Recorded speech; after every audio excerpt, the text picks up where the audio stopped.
slice of marbled beef sizzles on a small charcoal grill. $30. That is the price of a meal in Japan, where you can eat as much premium marbled beef as you want. Not a sample, not a limited promotion. All you can eat. A plate of sushi glides past on a moving belt for 100 yen, about the price of a candy bar.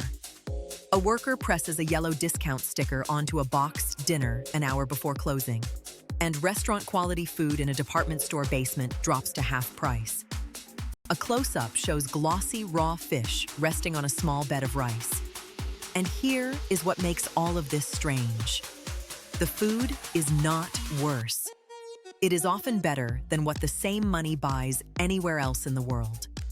A wide shot shows a crowded street lined with small restaurants.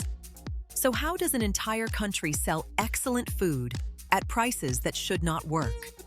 There is an answer. It is a single idea, repeated in different disguises, across completely different kinds of restaurant. A tall mountain of shaved ice sits in a glass bowl. There is also one place where that idea reverses completely. One dessert in Japan costs more than a full dinner, and people wait in line for an hour to pay for it. We will get to why. But first, the year the whole system was born. An old black and white photograph shows a flattened city street in the years after the Second World War. Japan was hungry. Cities had been destroyed. Food was scarce, and money was scarcer. Sacks of grain are stacked high inside a warehouse. Into that gap came a flood of cheap wheat from overseas surpluses, and suddenly a hungry country had one abundant, inexpensive raw material. A cook works alone behind a narrow wooden counter as small food stalls open everywhere at once. There was no head office, no national plan, no committee deciding what the food should be. A cook ladles hot broth into a bowl at a crowded counter.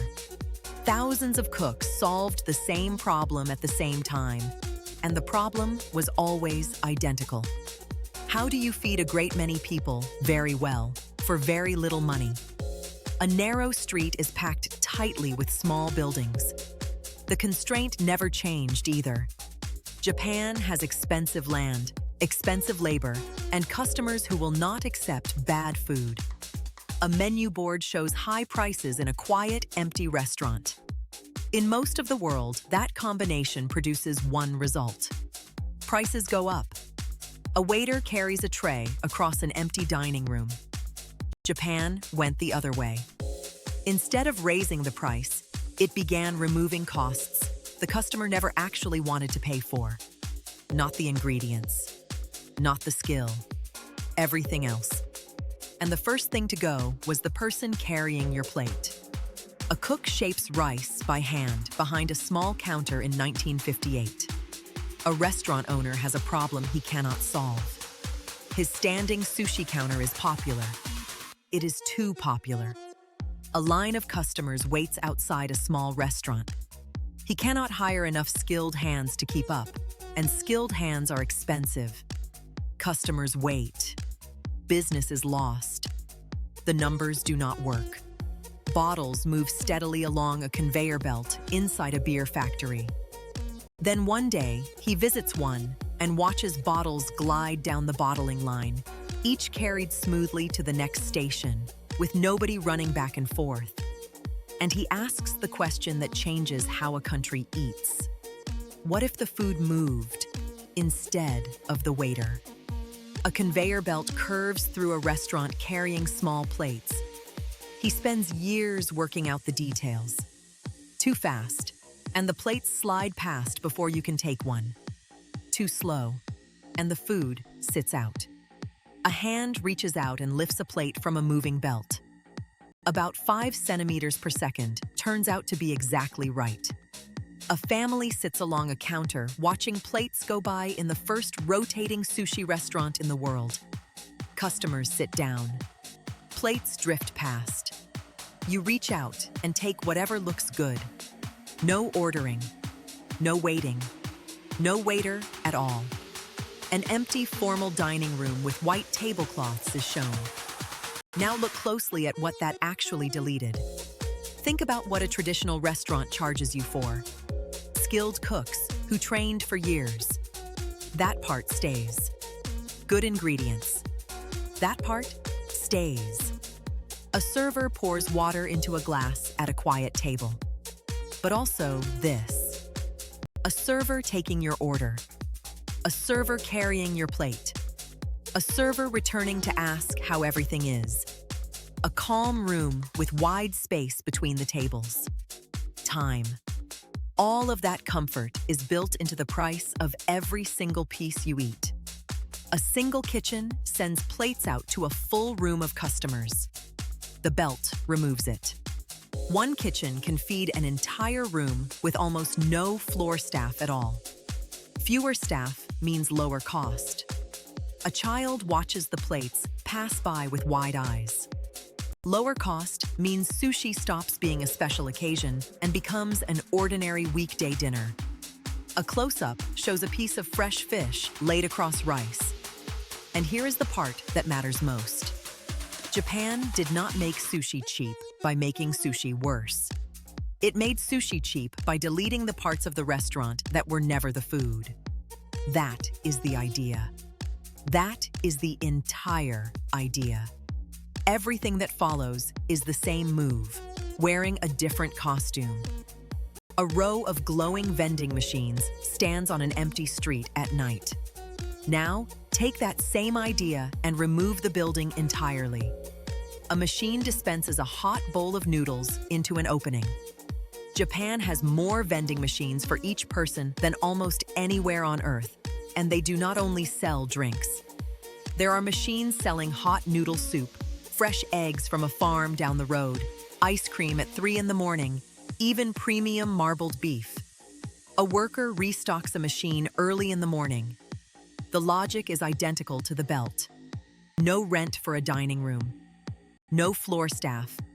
No opening time, and no closing time. A traveler taps a card against a machine reader. One person refills a machine in minutes, and it sells for 24 hours without stopping. The cost of selling falls close to zero, so the price falls with it.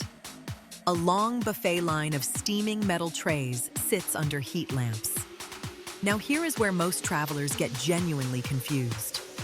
Picture an all-you-can-eat restaurant in the West. A diner piles food high onto a large plate at a buffet. The kitchen cooks enormous batches in advance, pushes that food out onto the floor, and then hopes it gets eaten before it dries out. A tray of food sits untouched and drying under a heat lamp. That single decision trades quality for volume. You are not getting the best food. You are getting the most food. A diner sits at a table with a small screen and a personal grill. Now walk into a Japanese all-you-can-eat restaurant. There is no buffet line anywhere. A finger taps an item on a tablet screen. Instead, there is a screen at your table. You tap what you want, and small, freshly made plates are carried directly to you. A worker in a kitchen watches an order appear on a display. The difference is not decoration. It is a completely different machine underneath. The Western buffet pushes food out and hopes. The Japanese system waits until you pull. An empty stainless steel counter is wiped clean at closing time. The food does not exist on the dining floor until a customer asks for it, which means almost nothing is thrown away at the end of the night. A busy kitchen line works quickly under bright lights. You might reasonably object. Would that not overwhelm the kitchen? A worker lifts a pre-portioned tray of beef from a cold drawer. It does not, because the kitchen is built like an assembly line. Your order routes straight to a station where the cuts are already portioned and waiting, and it reaches your table in under a minute. A close-up shows heavily marbled raw beef on a slate. And because the enormous cost of wasted food disappears, that money goes into the ingredients instead. That is how a restaurant can offer premium marbled beef at a flat price to anyone who walks in. A tablet screen shows a warning notice at a restaurant table. Here is your first question. In a Japanese all-you-can-eat restaurant, what happens if you order food and leave it uneaten? Nothing at all? You are politely asked to stop ordering? Or you are charged for it? A plate of untouched food sits beside empty dishes. Think about it for a moment. The answer is that you are charged for it. The restaurant bills you the normal menu price for every uneaten item left on your table. To a Western visitor, that feels harsh, almost like being scolded. But it is not really about the money, and we will come back to it. An escalator descends into a bright underground hall. Now go underground. Beneath almost every major department store in Japan, there is a food floor. A wide shot shows hundreds of glass food counters filling a basement hall. Not a supermarket. A hall the size of a stadium, packed wall to wall with counters. A worker slices a thick, fried pork cutlet and boxes it. Golden fried cutlets. Glossy roasted chicken. Sushi rolled to order. Cakes that genuinely look like jewelry. And once again, ask the simple question. Why is any of this affordable? A crowd of commuters flows through a busy station concourse. Look at where the building sits. These stores are built directly on top of, or connected to, major train stations. A tired worker steps off a train and walks toward the stairs. Put the food in the basement beside the station exits, and every commuter walking home becomes a customer. A worker stacks dozens of identical boxed meals onto a counter. Now think about the scale that creates. A single counter might sell hundreds of the same boxed meal in one day. A famous restaurant with 40 seats can only cook so much. A counter under a train station feeds a river of people. An empty restaurant dining room with set tables is shown. That volume drives the price down on its own. And look at what is missing. No dining room to pay for. No servers. No reservations. Just a counter, a display case, and food made in quantity to be carried home. A pastry chef arranges delicate cakes inside a glass case. It is the conveyor belt trick again, in a completely different costume. Strip away the expensive parts of a restaurant. Keep the quality. Sell to a crowd. A single perfect melon rests inside a wooden box. And the other half of this hall is entirely sweet. There is fruit treated like precious stone. A single melon, grown carefully and cradled in a wooden box, can sell for the price of a fine watch, given as a formal gift. A worker shapes a small, seasonal sweet by hand. There are traditional confections shaped and colored to match the season. Cherry blossoms in spring, autumn leaves in autumn, sununit in winter. A staff member offers a small sample on a toothpick. And walk past any counter, and someone will offer you a taste. A sliver of ham, a corner of cheesecake, a cube of melon. Taste it, love it, buy it. Because the quality is genuinely high, it works. A worker walks the aisle holding a roll of discount stickers. Then, as closing time approaches, something remarkable happens. Most of this food is made to be eaten the same day, so it cannot be held over. A yellow sticker is pressed onto a box of sushi. Instead of throwing it away, the counters start marking it down. 10%, then 20, then 30, 40, even half. A tray of premium sushi is marked down by half. A tray of sushi that cost $30 an hour ago now costs $15. Nothing beautiful gets thrown away, and everyone gets a chance to eat well for less. A convenience store glows on a quiet corner at night. Now the smallest building in this video, and possibly the cleverest. A hand peels the wrapper from a rice ball, the seaweed staying crisp. Look at a single rice ball. The wrapper is engineered so the seaweed never touches the rice until you open it, so the crunch survives sitting on a shelf. A worker in a factory places rice into a molding machine. And that rice ball did not start in a kitchen. It started in a factory, and a truck delivers it several times a day, arriving while it is still slightly warm. A clerk lifts a tray of boxed meals into a refrigerated case. This is the answer to how the food is this good. The store is not a shop that happens to sell snacks. It is being run as a very small restaurant chain with its own factories, its own delivery schedule, and its own daily deadline. A worker removes an item from a shelf and sets it aside. Food must be made, packaged, delivered, and sold inside a window as short as a single day. Once the clock runs out, the product comes off the shelf, no matter how it looks or smells. A price tag shows a boxed meal at a few hundred yen. And through all of it, a full meal costs a few dollars. A fraction of what the same quality costs sitting down. A digital timer counts down on a screen at a restaurant table.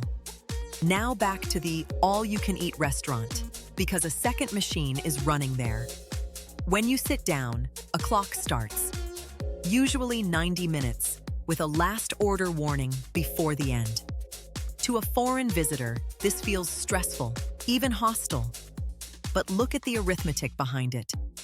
An aerial view shows a dense city packed with buildings. Space in a large Japanese city costs an enormous amount. A restaurant pays a fortune for every square meter of floor. A small restaurant sits squeezed between tall buildings. Now suppose that restaurant charges a flat price for unlimited premium beef. The margin on that meat is razor thin. A group of diners sits talking at a table with empty plates. If one group sits there for 3.5 hours, drinking water and talking, the restaurant loses money on that table. An empty table is cleared and reset quickly. The whole business depends on cycling several waves of diners through each seat every night. So the timer is not a rule about politeness. It is the mathematical support holding the entire business model up. A screen shows two different price options side by side. And this leads somewhere genuinely strange. Time itself becomes something you buy. One dessert buffet sells a 50-minute course at one price. If that feels too fast, you can buy a 100-minute course for roughly twice as much. A hand adds an option to a digital order screen. You are not only buying the cake, you are buying the minutes added to your order like an ingredient. A grain of rice rests in the bottom of an empty bowl. And now, back to that charge for uneaten food, because this is where the money stops being the point. A child holds a bowl of rice with both hands. Children in Japan are taught that every single grain of rice holds a spirit. A farmer works in a flooded rice field. Leaving rice in your bowl is not only wasteful, it disrespects the land that grew it and the labor of the person who harvested it. So wasting food is not treated as a miscalculation. It is treated as a failing. A diner orders 2 small plates and pauses to consider, which is why the ordering rhythm is completely different. You order 2 small plates. You grill them. You eat them. Then you stop, check how hungry you actually are, and order 2 more. A staff member clears a table of completely empty plates. The charge is not a trap for confused tourists. It exists to hold a line that the people around you are already holding on their own. A tall mountain of shaved ice sits in a glass bowl. Now everything we have built so far is about to break, because there is one dessert in Japan that does the exact opposite. A paper cup of crushed ice is soaked in bright syrup. Start with the version everyone knows. Shaved ice at a summer festival. Hard little chips in a paper cup, drowned in bright syrup, bought for pocket change. It is fun. It is cold. It gives you a headache halfway down. A tall, delicate mountain of white ice is set on a table. Now walk into a specialty shop. What arrives does not look related. It is tall. It is impossibly light. It looks less like ice and more like fresh fallen snow. A spoon sinks into soft ice with no resistance. There is no crunch at all. It simply dissolves. And it costs about $20, and people wait in line for an hour. A large block of clear ice sits on a metal counter. So how do you take frozen water and turn it into that? Here is your second question. The best shops do something to their ice before shaving it, and it is completely counterintuitive.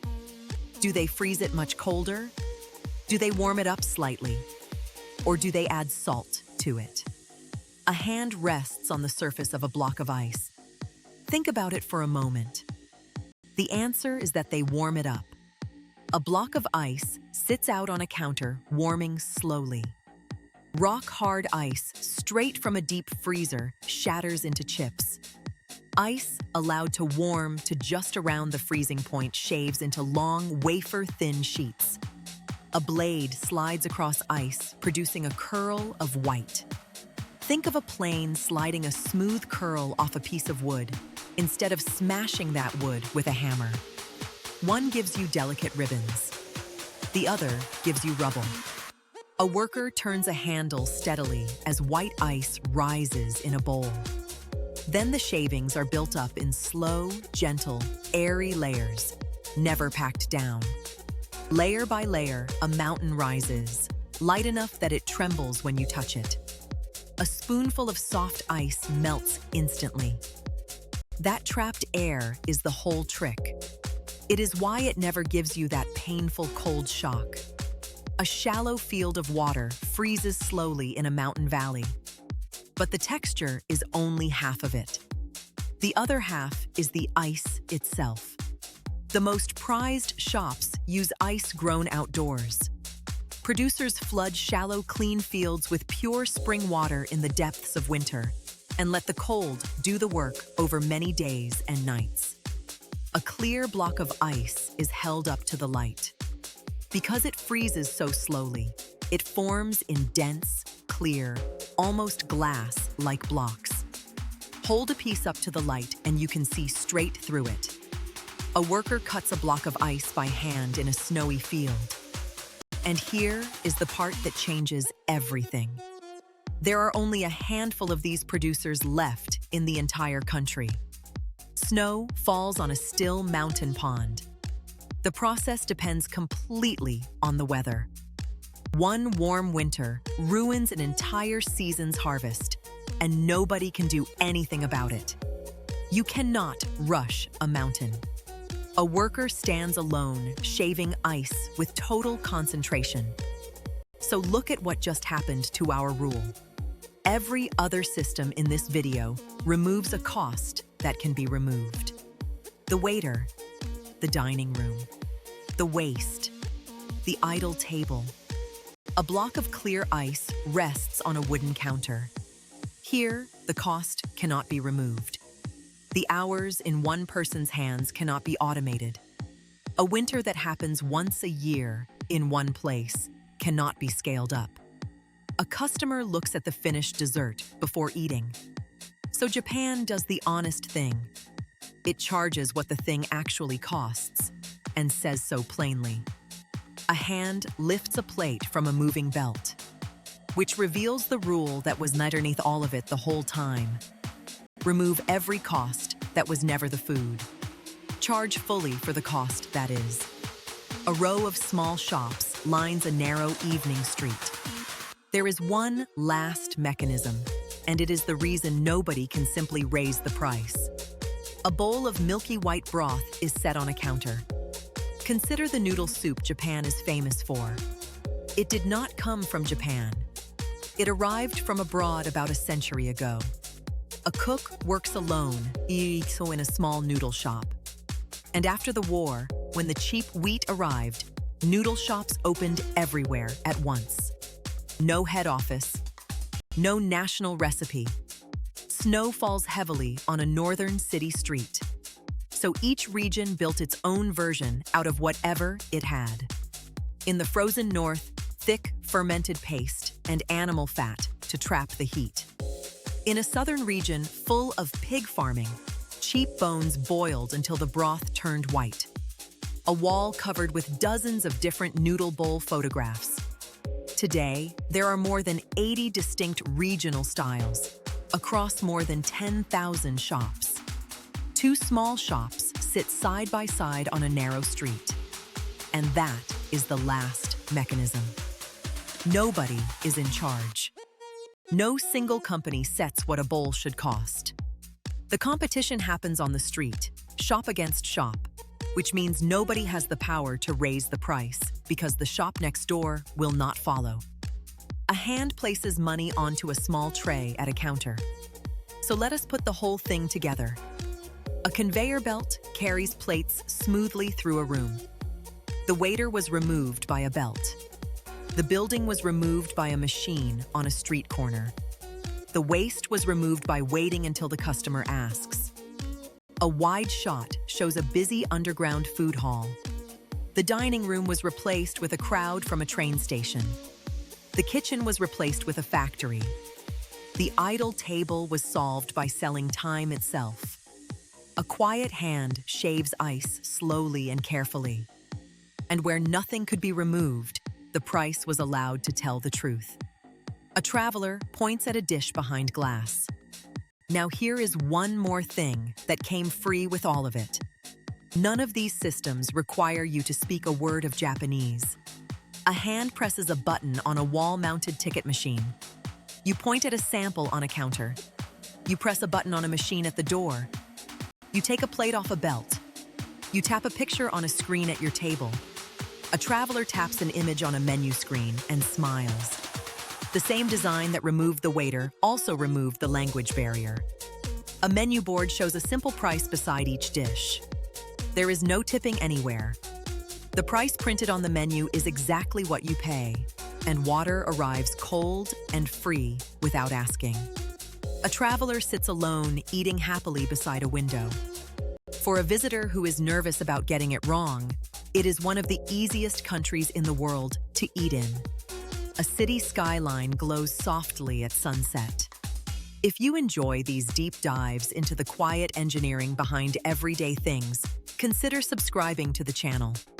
A crowded street of small restaurants glows in the evening. So the next time someone tells you Japan is an expensive country, you will know what to say. Japan is not cheap. Japan is precise. A cook works carefully behind a small counter. Somebody looked at every single thing you were being charged for, asked whether you actually wanted it, and quietly took away the parts you did not. A hand lifts a plate from a moving belt. What is left is the food. And that, it turns out, was always the expensive part.